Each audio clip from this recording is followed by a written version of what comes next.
Ergoyes es una comunidad donde aprender y aplicar la ergonomía es muy fácil.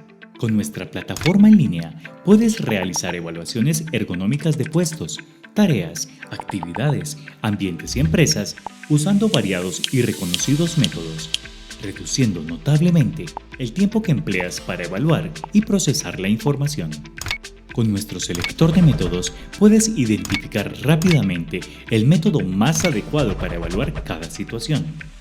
Accede fácilmente a tus evaluaciones, reportes e informes en cualquier momento y desde cualquier lugar usando tu dispositivo favorito, tablet, celular o computador.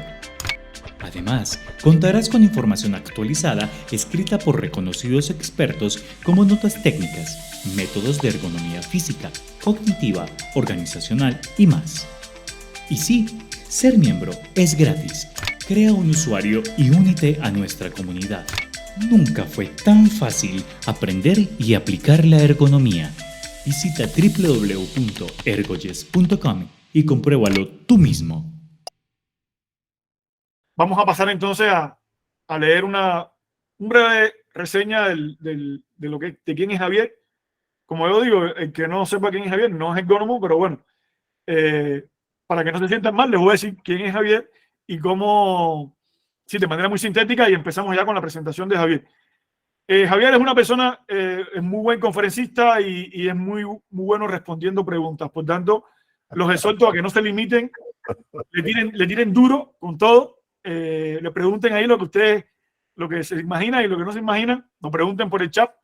Vamos a tratar de responder la gran mayoría de las preguntas para que esto tenga un dinamismo y sea verdaderamente provechoso para todos los que estamos aquí.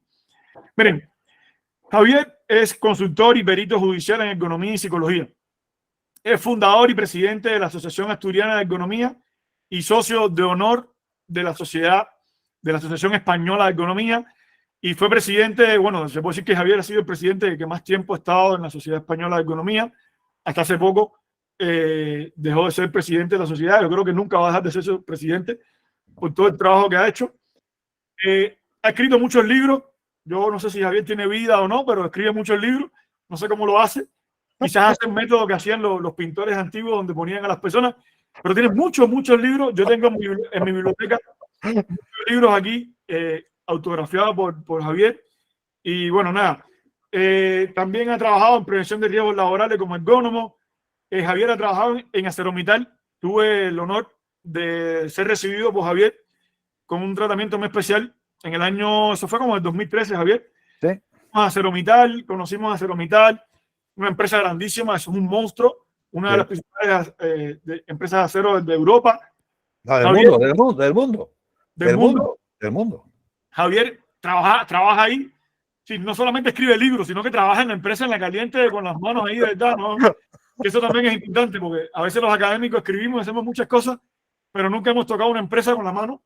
Ya. Javier sí ha hecho eso y lo digo porque lo conozco, porque lo sé. Es perito judicial en ergonomía, es un apasionado de la ergonomía, un promotor de la ergonomía, ha atendido más de 500 casos en ergonomía.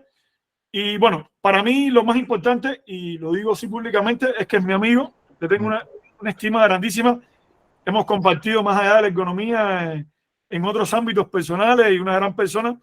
Y de verdad que sí, yo estoy muy feliz, muy agradecido, Javier, te lo digo aquí así. Esto va a quedar grabado para la posteridad. Muy agradecido de que estés aquí con nosotros. Es una persona con mucho conocimiento, es una persona muy noble. Sí. Yo creo que eso es uno de los atributos fundamentales de Javier, su nobleza. Algunos pensarán que no, porque Javier es muy polémico. Polémico, pero soy buen tipo, muy buen tipo, muy buena gente. Es buena persona, es buena persona. Muy buena gente. Entonces, nada, Javier, yo espero que con esta presentación que he hecho, ahí tenemos a Marcelo. Ahí tenemos uno de los grandes personajes de la economía uruguaya. Eso, sí, Marcelo, qué bueno. Felicitaciones a Marcelo por estar aquí con nosotros. De nada, espero que esta emocionante, o tratando de hacer emocionante esta presentación de Javier, no hacerla tan clásica como leyendo todos sus títulos y sus cosas, sino hacerla más desde el punto de vista personal, emocional. Los motiva a escucharlo y hacerle muchas preguntas interrogantes. Javier, tienes toda la palabra, el escenario es tuyo, te escuchamos y posteriormente pasamos entonces a responder las preguntas de las personas que comentan. Jordan, en primer lugar, muchísimas gracias por tu invitación. Segundo, creo que toda Latinoamérica tiene que felicitarte por haber creado Ergoyés. Crear comunidades para debatir, para interaccionar, para desarrollar y mejorar la práctica de la ergonomía en nuestra cultura. Me parece que cualquier persona con esa iniciativa, y tú la has tenido, es muy digno y desde luego tendrás siempre mi apoyo. Tendrás siempre mi apoyo y yo además comparto esa idea, ¿no?, de crear y de generar asociaciones y vinculaciones. De hecho, os diré a todos los que ya ahora me oís que este año tenemos el segundo encuentro de la latinidad. Es el segundo Congreso Internacional de Ergonomía y Psicosociología, que será el 9 y 10 de noviembre en Asturias, con un subtítulo que es haciendo cada vez más fuerte la latinidad. Somos más de 1.300 millones de personas vinculados por el latín. Tenemos un presidente de la Asociación Internacional de Ergonomía, José Orlando, que hace 3 años estuvo con nosotros y me dio la idea, y esa idea la he retomado para que tenga continuidad. Somos una comunidad que comparte vínculos culturales, no solamente el origen de la lengua española, de la lengua portuguesa, de la lengua francesa, de la lengua italiana o de la lengua rumana, entre otras, también la catalana, ¿verdad? Todo esto. Y por lo tanto tenemos que reforzar esta línea que hemos empezado el año pasado, que este año seguimos en Asturias, en mi comunidad autónoma, en Gijón, y que el año que viene, si Dios quiere, y he hablado con el actual presidente de la Asociación Española de Economía, el doctor Gustavo Rosal, vamos a intentar trasladar esta idea por toda España. Y cuando digo por toda España, pues desde luego es para que todos los latinos, por supuesto los latinoamericanos, pero también afrolatinos y también latinos europeos, pues estén concernidos de asistir, ¿ok? Así que, bueno, yo, después de haber hecho esta presentación del Congreso, 9-10 de noviembre, no se les olvide. Y si se les olvida, recuerden siempre, el 9 de noviembre es mi cumpleaños. O sea, he tenido que hacer el esfuerzo, porque no había otro día disponible, de celebrar mi cumpleaños al mismo tiempo que celebramos el 13º y internacional, perdón, y 17º nacional, ¿de acuerdo?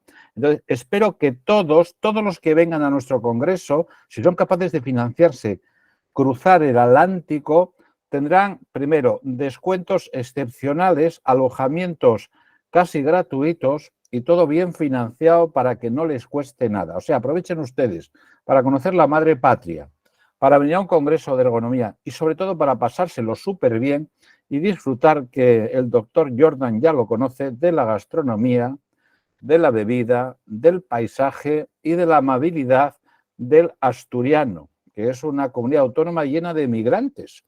Los centros asturianos en Cuba, por ejemplo, Jordan lo conoce como cubano, los centros asturianos y el peso de la asturianía en México o en Argentina y también en Uruguay, pues hacen que nosotros, que hemos sido viajeros buscando tierras mejores, también tengamos en nuestra formación, en nuestra educación, lo que es recibir, atender y ser unos magníficos anfitriones. Y como Jordan ya ha estado con nosotros, pues sabe que lo que hablo no es palabrería barata, sino que es la realidad. Bueno, entramos en materia y ahora viene la parte más compleja de toda mi presentación. A ver si lo que yo quiero presentar podemos verlo, aunque he de reconocer también que hicimos un ensayo previo y nos salió bien. Entonces, voy a poner aquí mi presentación. Bueno, les habla un señor que se formó como diplomado en ergonomía y ecología humana en la Universidad de París I,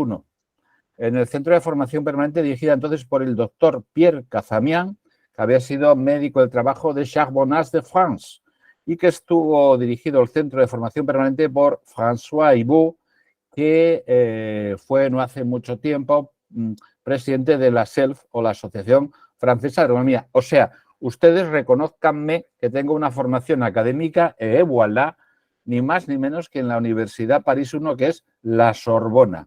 O sea, por esta parte que es para presumir de títulos y tal, o sea, yo me diplomé en ergonomía en esta universidad, casi nada. Pero bueno, yo estaba ya contratado como ergónomo. La primera empresa española en tener un servicio de ergonomía fue la Siderurgia Nacional, que entonces era Ensidesa, que son las siglas de Empresa Nacional Siderúrgica Española. Y luego ya se privatizó, como todas las empresas públicas siderúrgicas, y acabó convertida en ArcelorMittal. Por ejemplo, si algún mexicano, pues sabe que ArcelorMittal tiene una siderurgia también integral en Lázaro Cárdenas, ¿vale? Y en otros países también de Latinoamérica, también la empresa Zindar Argentina tiene vinculaciones o tiene, digamos, una parte de capital en manos de ArcelorMittal. Bueno, yo cuando entré en ArcelorMittal era ingeniero metalúrgico y después de volver de París tuve la inmensa necesidad de hacerme psicólogo, licenciarme y posteriormente doctorarme en psicología, porque bueno, allí en la academia pues hablaron de cosas que luego en la práctica uno tiene que filtrar. Así que yo soy práctico, toda mi vida la llevo trabajando en una empresa pública privada y luego pues he desarrollado muchas actividades como profesor, conferencista, pero bueno, como somos colegas, yo voy a empezar ya en España, sabéis que somos muy del tuteo, os puedo asegurar una cosa, os voy a tutear a todos con todo el cariño y desde la confianza y bueno, por el hecho que somos colegas. Os voy a decir una cosa, cuando uno es conferencista lo es básicamente, o sea, yo me he sentido siempre muy libre como conferencista, estuve en Chile, en México, en todos los países en varias ocasiones, creo que conozco toda Latinoamérica. Esa es una de las cosas que agradeceré siempre a la ergonomía, Cuba, por supuesto, Colombia, etcétera. Y cuando tienes experiencia, cuando tienes práctica, esto es lo mejor. Y eso, de alguna manera, recalca el dicho de que nada mejor que una buena teoría, ¿no? Desde el punto de vista práctico, ¿no? Aquí me ven como ergónomo, ya me ven ahí con la ropa de trabajo y mi casco de ergónomo ingeniero. Aquí me ven de conferencista, una conferencia que di en el Palacio de la Moncloa, que es la sede del gobierno del Reino de España. Y esto, pues es otra evaluación de ruido antes de pasar a ArcelorMittal en el proceso, digamos, de privatización completo que éramos Arcelor, pues haciendo una evaluación de ruido en una línea de laminado siderúrgico. O sea que he tenido la gran suerte de, por decirlo de una manera, bueno, que nos entendamos, de tocar todos los palos, ¿no? He tocado todos los instrumentos, los prácticos, los conferencistas, los de profesor, los de consultor, y eso me ha dado pues un punto de vista de la ergonomía que creo que es interesante. Bueno, es mi opinión, es como yo lo veo, pero es lo que voy a transmitir también, ¿no? Y bueno, pues como yo siempre he sido, Jordan preguntaba, ¿cómo has escrito libros? ¿O cómo te has dedicado a tantas cosas? Pues yo siempre he sido, permitirme la expresión, en España diríamos un culo inquieto. Podríamos ser un tipo hiperactivo, ¿no? Creo que siempre cuando tienes cosas que contar tienes que jugar el tiempo para aprovechar y contarlas, ¿no? Y entonces he creído siempre que la ergonomía tiene muchas aplicaciones. Solo hace falta que tengas ganas de mostrar esas aplicaciones y ponerte a trabajar. Y ahí está todo el tema de la naturaleza, digamos, multidisciplinar de la ergonomía. Está todo lo que es la relación con otras disciplinas. En esta conferencia de ergonomía forense, pues vamos a hablar del diseño en lo que es los productos antiergonómicos o disergonómicos, ¿no? Tiene mucho que ver con los diseñadores que no saben de ergonomía, ¿no? Aunque digan que han hecho un curso o una diplomatura, ¿no?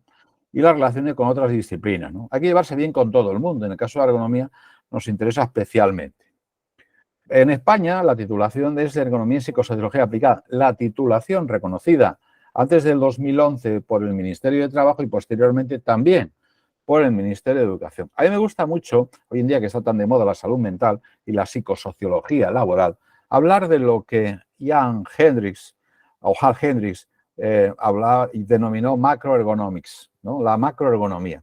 Ahí ven la fotografía donde está, entre otras, Pascal Carallón, que fue secretaria de la Sociedad Internacional de Ergonomía, el profesor Hal Hendricks, sobre lo que es la macroergonomía. La macroergonomía básicamente, digamos, que es la ergonomía de los aspectos cognitivos, organizacionales, todos los aspectos psicosociales que llaman hoy en día del trabajo, ¿no? Entonces, desde ese punto de vista, digamos que este tipo de peritajes, dentro de la legislación española, les llamamos de ergonomía y psicosociología aplicada, pero si ustedes quieren y de acuerdo, o si vosotros queréis y de acuerdo con el desarrollo de la ergonomía en muchos países, podéis hablar de macroergonomía forense, ¿ok? Bueno, ¿y yo cómo empecé en todo esto? Pues hombre, evidentemente por la inquietud de saber que yo sabía algo de ergonomía, que mi empresa había sido pionera, pero que la sociedad de mi comunidad autónoma o de mi estado, de acuerdo con digamos, cómo está estructurado cada país, estados, comunidades autónomas, provincias, ¿vale? Entonces me llegó pues hace tantos años un artículo que era una traducción de una publicación americana donde se hablaba de el daño que puede causar el teclado del ordenador o de los ratones. Estamos hablando de que en Europa esa directiva específica sobre los riesgos asociados al trabajo con computadores, con dispositivos informáticos, pues generó a nivel europeo pues una directiva y a nivel español un reglamento, ¿no? Y entonces ya se hablaba de estas cuestiones. Y entonces, bueno, pues hurgando, fijaros que en los años 88 yo empecé a trabajar como ergónomo en el año 87, ¿no?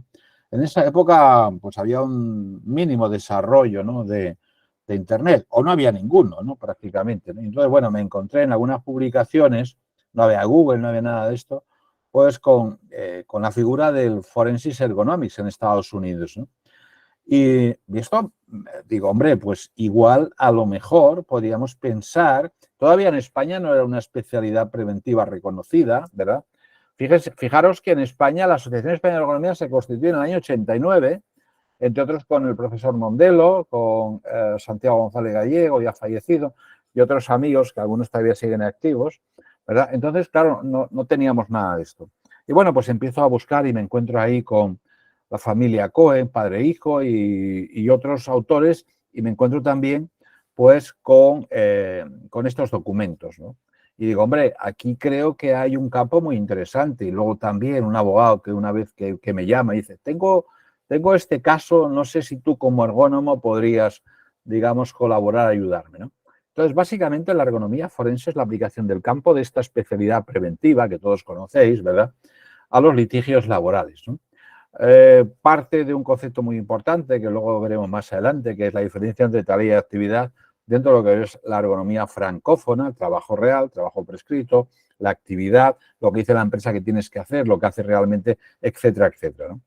Y otra de las cosas también que me pareció muy interesante, y esto tiene que ver con el tema de los peritajes macroergonómicos, pues es esta frase o este párrafo, ¿no?, de Joseph Cohen, uno de los coautores con Harvey y Kenneth Nemir de la guía para la ergonomía de los forenses, los factores humanos o los factores humanos forenses, pues que hay que empezar a meterse con las organizaciones del trabajo. El otro día nuestro amigo y colega Yaniel, ¿no?, hablaba de Taylor, del Taylorismo, ¿no?, y hablaba de la organización del trabajo, ¿no? Pues que la organización del trabajo puede ser lesiva o puede estar mal diseñada y puede ser un factor de riesgo, ¿no?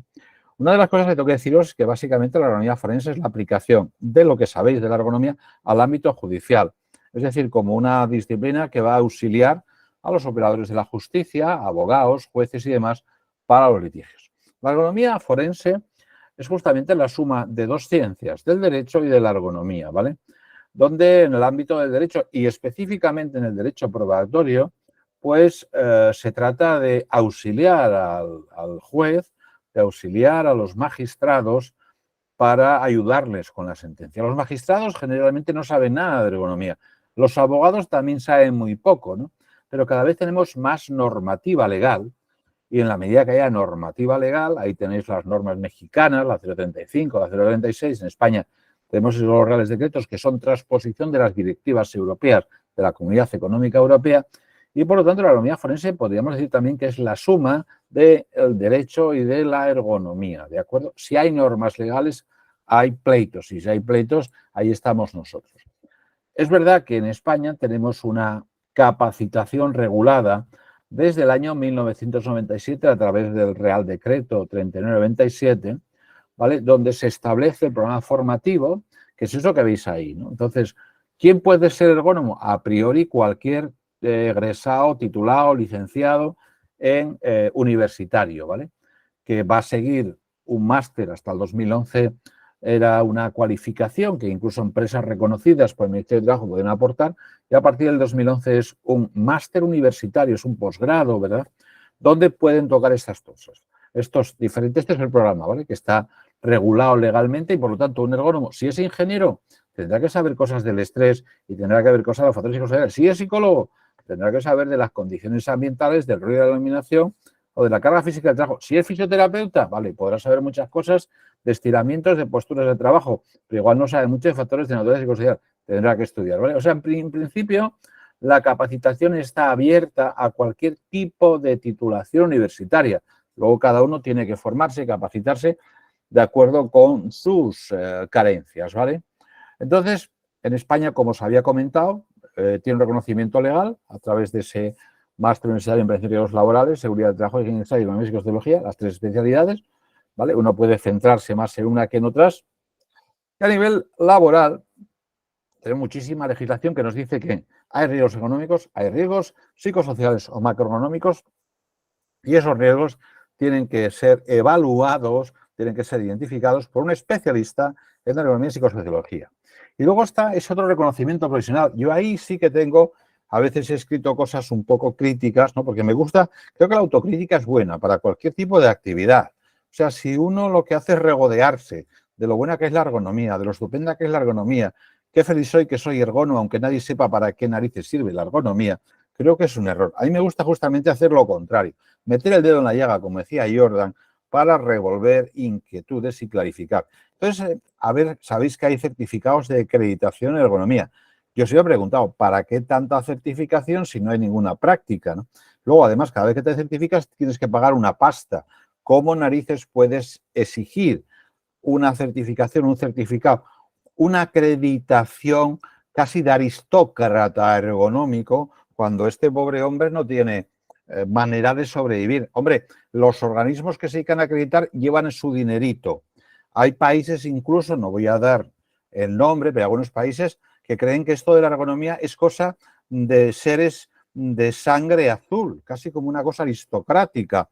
Y entonces, para entrar en sus asociaciones profesionales nacionales, casi tienes que hacer pues una de esas pruebas que se hacían antaño para ver si tu sangre está libre de cualquier contaminación, pues yo qué sé, musulmanes, judíos, en fin, ¿no? Y entonces, si cumples todos los requisitos, podrás ser un Ergonomics Certification, ¿vale? A mí esto no me gusta. Yo creo que la ergonomía tenemos que hacerla, abrirla a todo el mundo, a todos esos otros profesionales que de alguna o de otra manera, ¿verdad?, están colaborando con la ergonomía. Uno de los artículos que más interesantes me ha parecido para el desarrollo de la profesión ha sido este.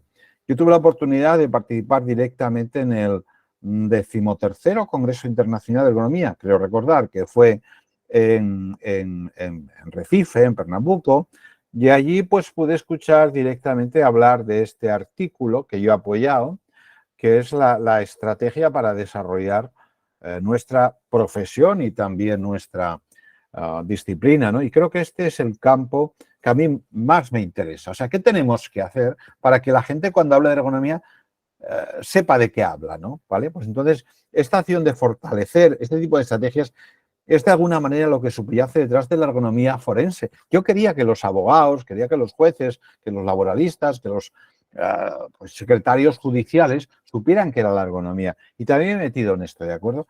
Evidentemente con la labor de ayudar a aquellos que están en el pleito, ¿no?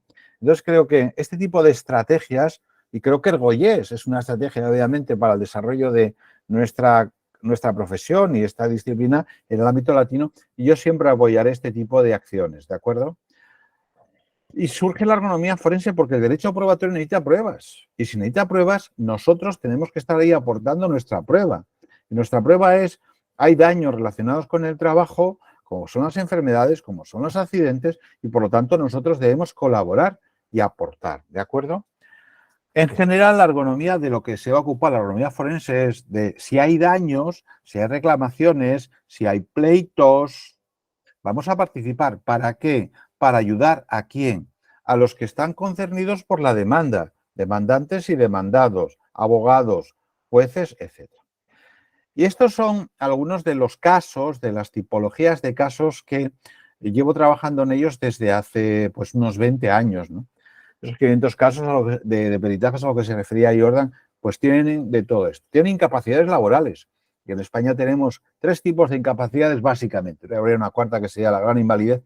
Pues hay una incapacidad permanente parcial, ha habido una lesión, ha habido una enfermedad que te limita, no absolutamente, no totalmente, para el desempeño de tu profesión, ¿de acuerdo? Se estima que hay una pérdida de 1/3 de tu capacidad, ¿no? Un 3% menos. Luego tenemos la incapacidad permanente total y la incapacidad permanente absoluta. La diferencia es que la total, las lesiones, las enfermedades, todo eso que está medicamento objetivado te impide seguir trabajando en tu puesto de trabajo, pero puedes encontrar otros puestos con otros requerimientos.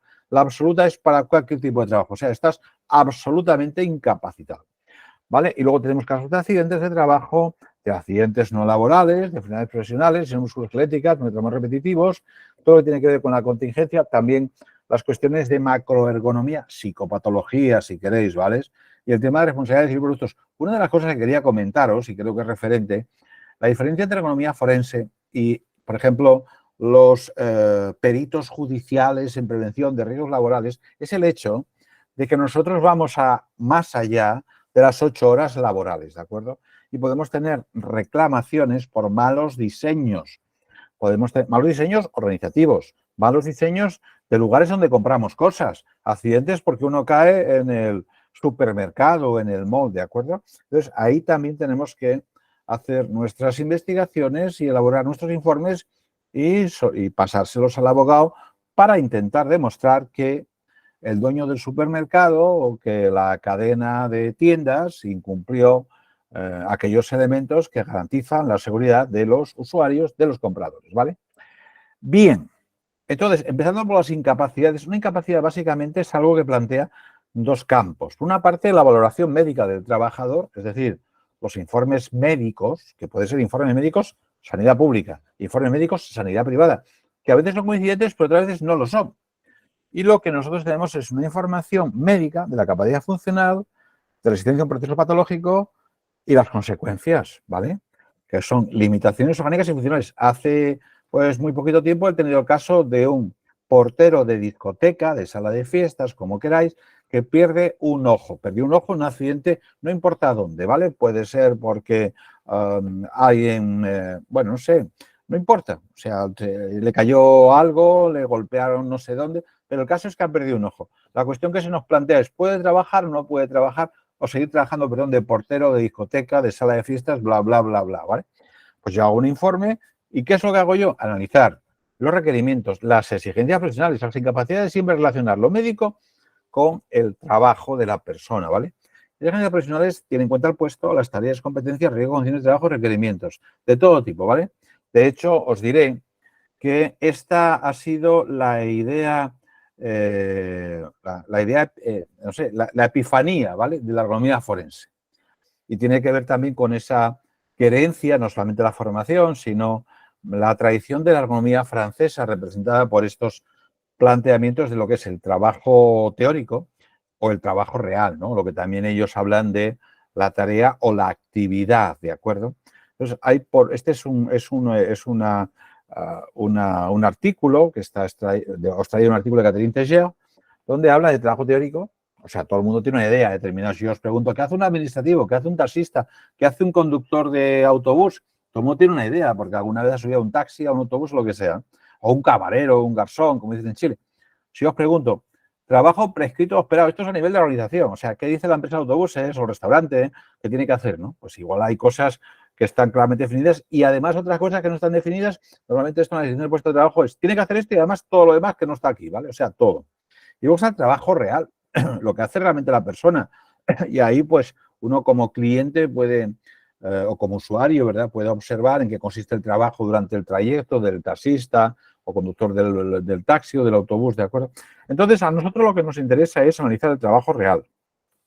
En este caso, de alguien que solicita la incapacidad, ¿de acuerdo? Más allá de esos estereotipos que todo el mundo puede tener sobre profesiones muy populares, muy conocidas, muy visibles. Pero claro, si yo le pregunto a alguien, oiga, ¿podría usted describirme la profesión de alicatador?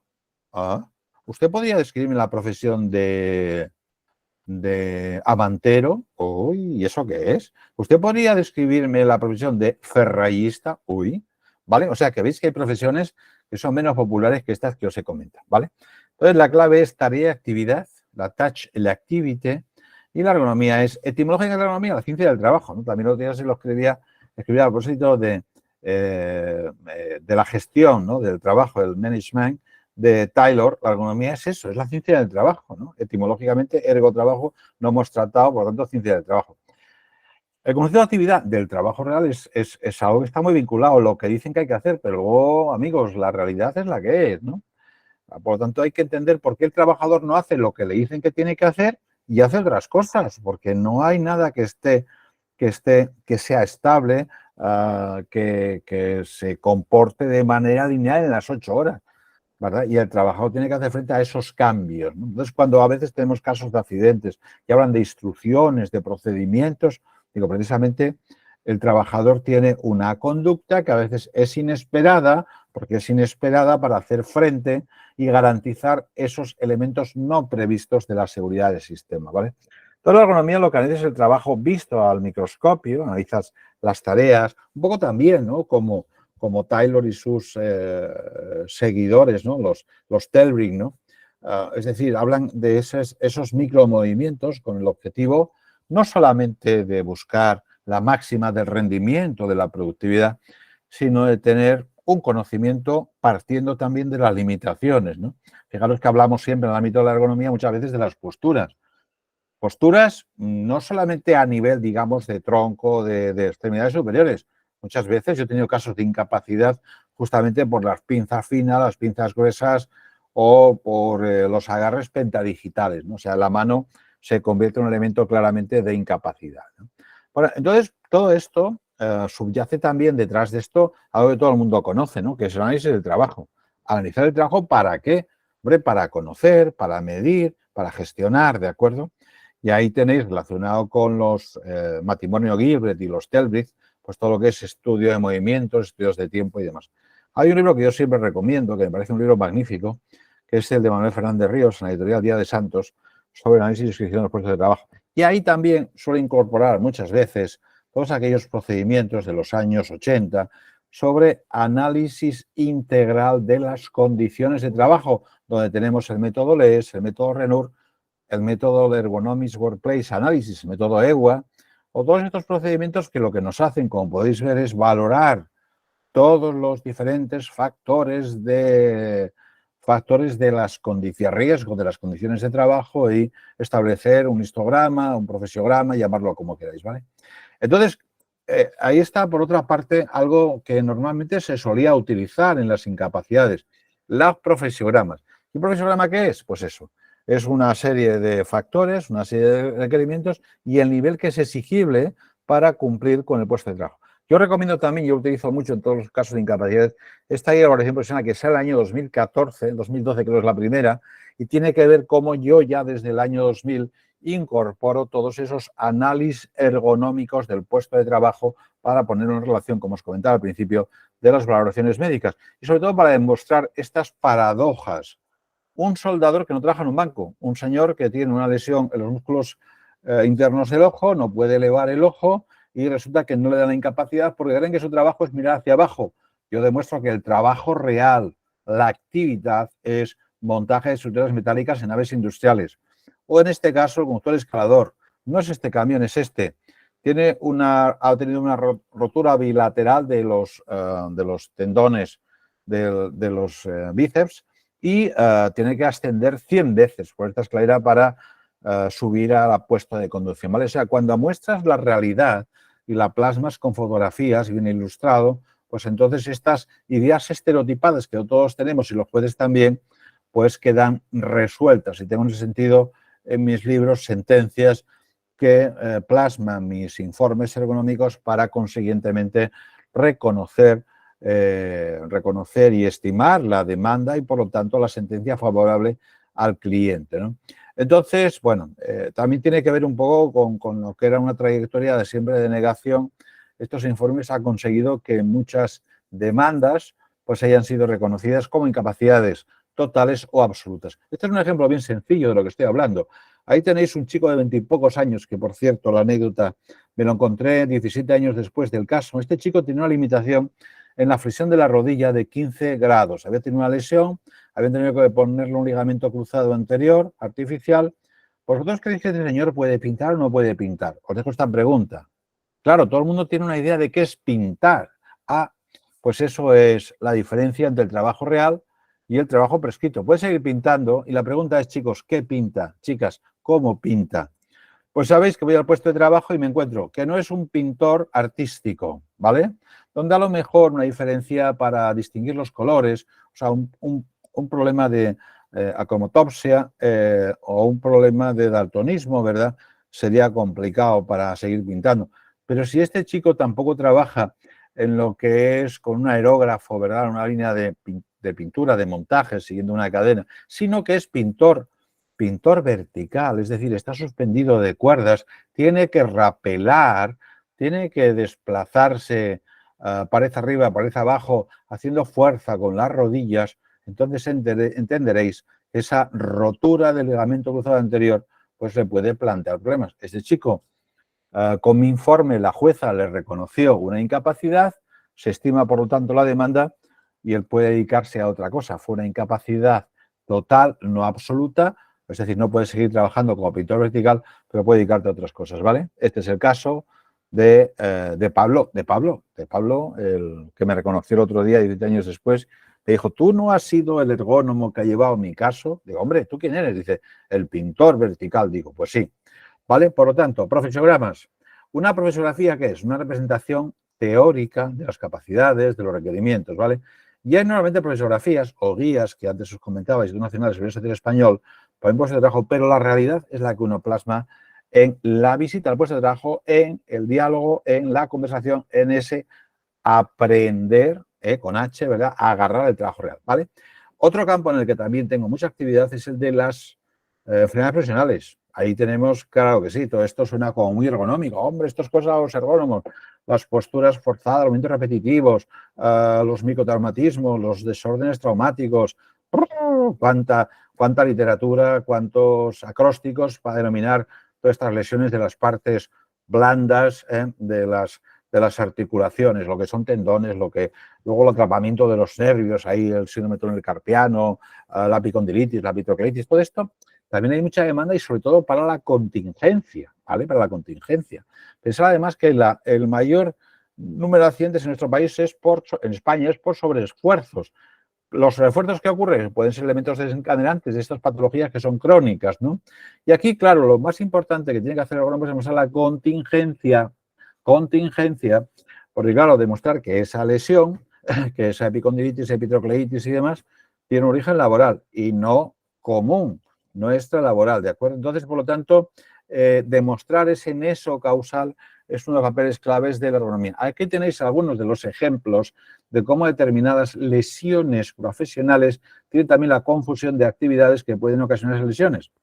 A ver, por ejemplo, la lesión del hombro, pues está asociado a, entre comillas, a cazar, ¿no? Una lesión también, pues que es la de los mosquitos retadores. La epicondilitis, hombre, si es que ya el propio nombre lo indica. ¿Usted juega mucho al tenis? No, yo no juego al tenis nunca. Yo solo soy, pues, un manipulador de cargas y que hace con mucha repetitividad. Y usted es un golfo. ¿Cómo golfo? ¿No? Golfista, quiere decir. No. Yo lo que tengo es una vitrocleitis que tiene que ver, soy carnicero. Me dedico a descuartizar, me dedico a separar carne del hueso y ahí estoy, hombre, o sea, vale. Bueno, entendéis, por lo tanto, que algunos dicen, no, esto es laboral, y otros dicen, no, que ahí está el ergónomo. Un caso que tengo recientemente, pues claro, dice la mutua o la aseguradora, y es que este señor se dedica a levantar pesas. Por lo tanto, las lesiones entendemos que tienen un origen no laboral, ¿vale? Pues ahí está el ergónomo para, haciendo uso de todas estas metodologías, REBA, OWA, RULA, bla, intentar demostrar que su origen es laboral o que no lo es. Y luego, claro, aquí también se mezclan muchas veces, hoy es la presión de tiempos, la organización del trabajo. ¿Hay pausas o no hay pausas? Bueno, tenemos cirugía laparoscópica, ahí tenemos procesos de selección o de triaje, aquí tenemos procesos de organizar, limpiar las habitaciones, las famosas camareras de piso. Y aquí, como no, tiempos modernos, que es una referencia permanente. Lo psicosocial está ahí porque todo, la organización del trabajo no es solamente el diseño físico, sino también el propio ritmo de trabajo, el tiempo impuesto y demás. Y hay por ahí muchas publicaciones, no es objeto tampoco de este curso, pero bueno, que se ve que hay muchas publicaciones que lo que hacen es, también el profesor Marchel tiene algún estudio sobre este asunto, que lo que hacen es relacionar los microtraumatismos repetitivos con la organización del trabajo, ¿no? Aparte también, evidentemente, los factores individuales, la vulnerabilidad, bla, bla, bla, ¿vale? Y luego viene la otra parte. Yo soy ingeniero, aunque sea ingeniero, soy ergónomo. Y como ergónomo soy ingeniero de factores humanos. Entonces, ¿qué pasa? Pues en una ocasión me llamaron de Latinoamérica, me llamaron de Arequipa, porque teníamos ahí un accidente mortal. Desgraciadamente, este accidente está en las redes, ahí lo tenéis. Es un chico con 26 años, aparece aplastado por algo tan inocente como son las planchas de melamina. O sea, que es una cosa muy bonita, pero bueno, hay que buscar una chapa que está al final de otras chapas. Ya iban todos voluntariosos a echar una mano para que no haya que mover una a una. Venga, ahí no encuentro yo la chapa que busco. Échale otra, échale otra, échale otra. Y ya cuando le echan otras, muchas melaminas, pues ya sabéis, grano no hace granero, pero y algún trabajador se quedó ahí debajo y este pobre hombre falleció, ¿vale? Entonces, bueno, tuve la oportunidad de viajar allí a Arequipa, a Perú, de ver la empresa, de hacer un informe y bueno, y hacer, digamos, mi trabajo, ¿vale? Como ingeniero de los factores humanos, como ergónomo. Que la ergonomía forense no solamente se limita a lo laboral, va más allá de lo laboral, ¿vale? Al ámbito laboral o extralaboral. Por ejemplo, yo he tenido reclamaciones de gente con túnel carpiano, que asocia muchas veces al uso de teclados o de ratones, ¿correcto? ¿Vale? Tenéis, por ejemplo, el caso remitido a servicios médicos de una empresa, una empleada con parestesias, o sea, lo que es claramente indicativo de un túnel carpiano, que ella cree que tiene que ver con los movimientos repetitivos de manejar ordenador y ratón, ¿de acuerdo? Lo atribuye al ratón y la pregunta es, ¿qué me hace la empresa para evitar que la trabajadora plantee una demanda con la empresa si creo que el estudio ergonómico puede ser la causa del daño? También puede ser a la inversa. El sindicato, el abogado de la trabajadora me podría demandar lo contrario, ¿de acuerdo? O sea, un perito, aquí tenéis, por ejemplo, otro caso de Puentes Grúas, que es un tema para mí muy familiar porque teníamos muchísimo en siderurgia. Ahí tenéis un puente grúa en la cabina donde una postura forzada mantenida, ¿lo veis?